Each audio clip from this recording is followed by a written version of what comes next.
from around the country, different parts, in as far as that census is concerned. Those who agree with those figures, those who think that definitely something would have been done differently, or that they were inflated or otherwise. So quite a number of those issues that are rising off of this, Linda. And of course, I have with me a former retired politician, Mandera, former Mandera senator, with me here on the big story tonight. And of course, we'll remember that in 2009, again, an issue around the census figures at the time, he contested them and moved even to court when our other guest was planning minister then, saying that those numbers had been inflated, they were cooked, they were not tried, but the matter moved to court.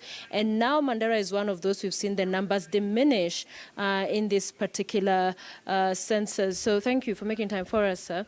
Let's begin with overall what you make of the entire process and these results. Well, I think the process, the field work, was done pretty well. They had committees in every county, sub-county, at national level, the National Steering Committee and so forth. So the field work was done pretty well. I think no one has an issue with the level of preparedness or the quality assurance that was involved in the in the count. But I think in the data processing, even in the report that was issued, published yesterday by KEBS, by Kenya National Bureau of Statistics, there's no reference at all to quality control or quality assurance at the data processing, and that is where the issue is. This is the first time that census is being carried out and the data is being transmitted immediately to a server, which is offsite in Nairobi. And from there, no one except a few people in Kenya National Bureau of Statistics has any idea what has been done to that data. Encrypted data, forwarded to them, but that is it. Next you see is in 2 months, results, this is it, bang. So I think we have a serious issue with the data. They don't make sense. The numbers don't add up.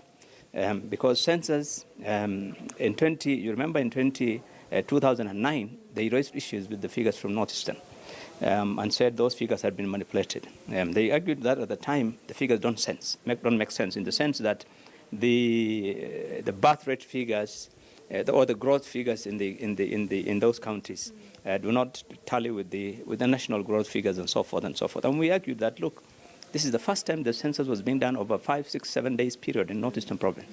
It used to be one night. So people had time to be, and we prepared for it. But they won't accept it, and they threatened to cancel it.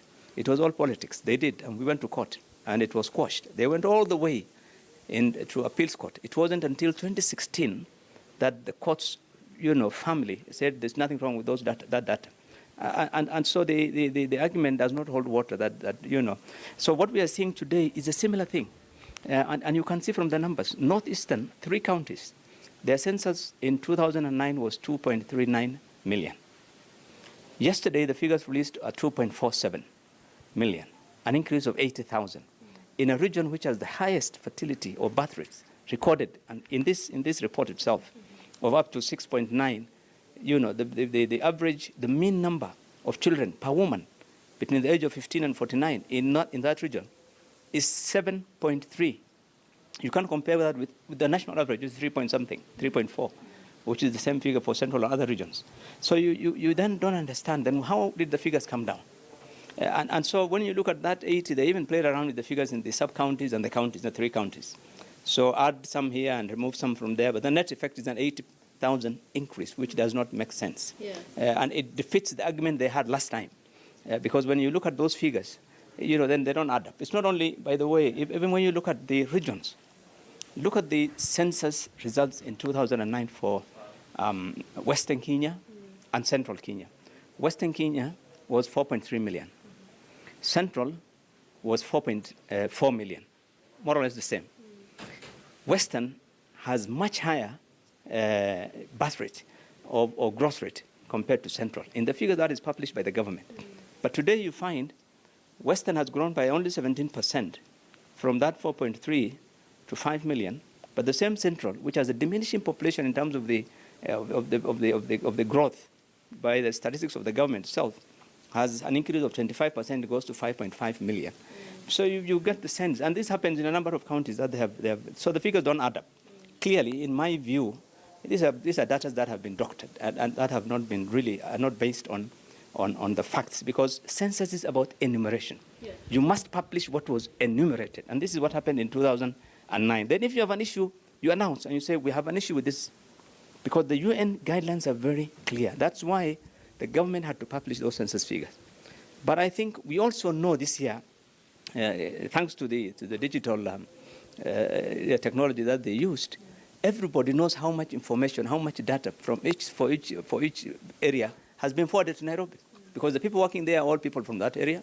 The clerks are all from that area. Everyone knows from this village the number of people who have been counted and whose data have been sent to the server in Nairobi is X number. So, I mean, we have a ripe idea of what the numbers are and what to expect. Everyone had. So when you find your figures have been, reduced substantially or reduced. For example, when the director was asked last night on one of your stations, why did the figures of Mandera reduce by 160,000? What happened? Did they die? Did they migrate from there? Or were the previous figures of 2009 false? What exactly happened? Can you explain? He didn't want to explain. He says, we'll do the analysis later. And that's not the way census is done. Yeah. So how about to wait for that analysis before then we hear this kind of, it was doctored? Are we not jumping the gun to the extent that it could very well be that there was a manner in which all of these issues played out at the time? Well, they ought to have published in this report. If there was an issue, they should not, they are the ones who are jumping the gun. If there was an issue, they should have validated the results, do their analysis, satisfy themselves, and only when they have satisfied themselves, publish the results. This is the guideline from UN. And this is why in 2009, it took 1 year, 12 months, to do that census, so that they looked at the data and had to go by those. But this time, it's not only done in 2 months. We have no idea what happened to the data that has been uploaded to the servers, data, whatever.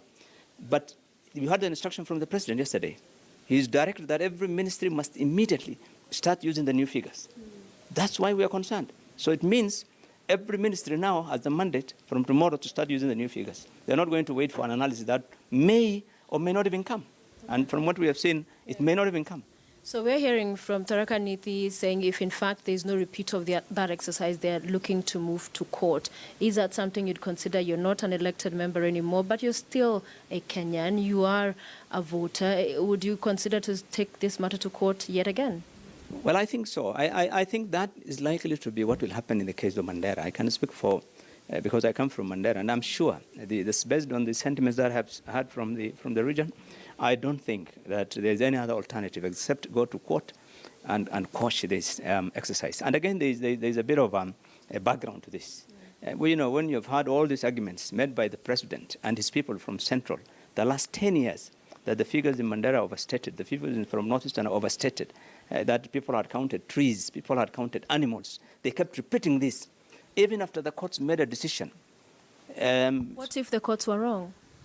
Well, if the courts are wrong, then we should not have courts. If we are not going to be bound by the rule of law, by a decision of court, for heaven's sake, then even the president, there was a court ruling, and they had to abide by it. So, I mean, you cannot say that when it fits us, we will go by the court ruling, and when it doesn't fit us, we don't.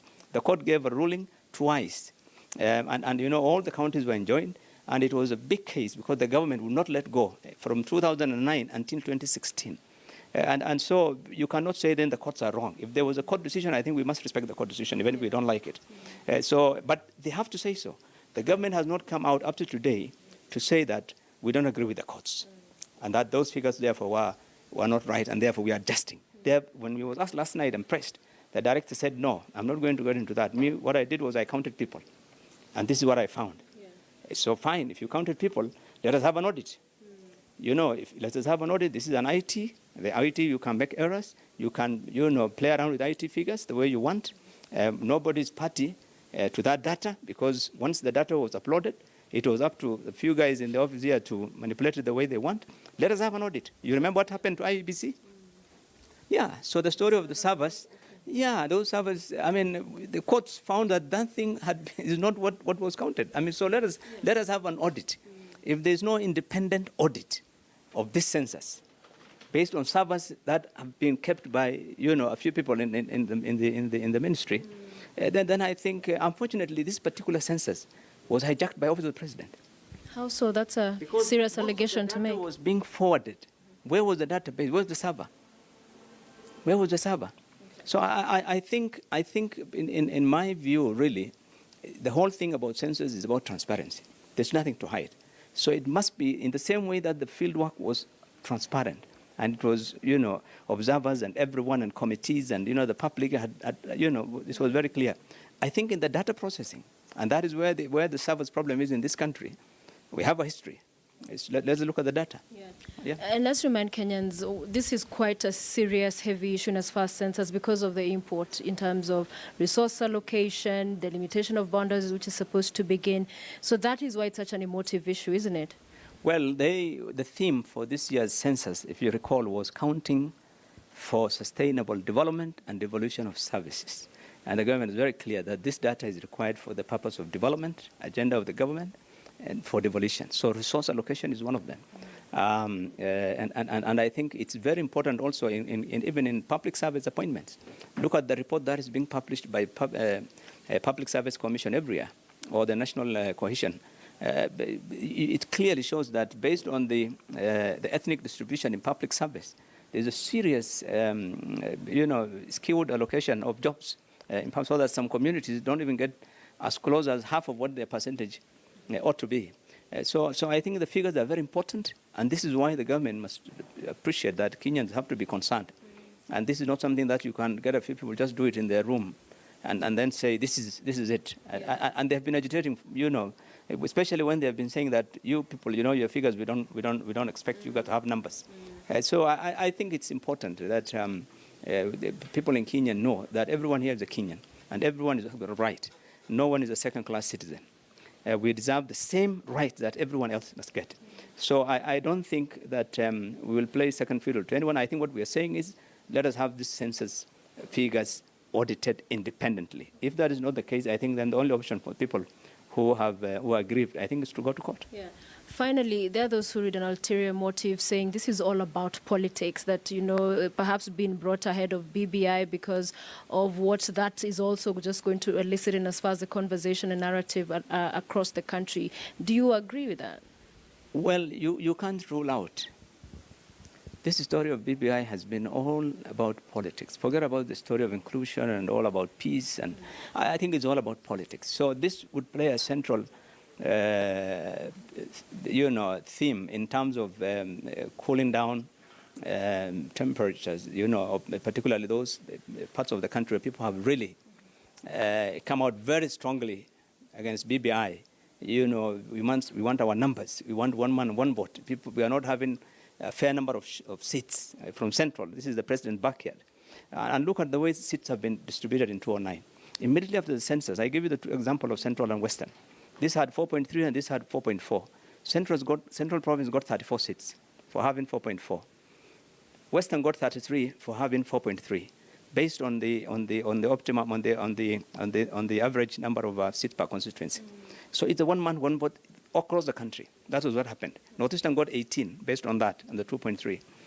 So when you find then people stamping their feet that no, we're not going to accept BBI unless this is done, and then a few days later you get the same results. Hurried. We were told this thing would be released sometime in November, or we thought it will probably 3 months actually. So we thought it would be end of November because 3 months this thing was done in. So I think I won't rule out. Given the history of the BBI, or anything is possible. Thank you very much for making time for us.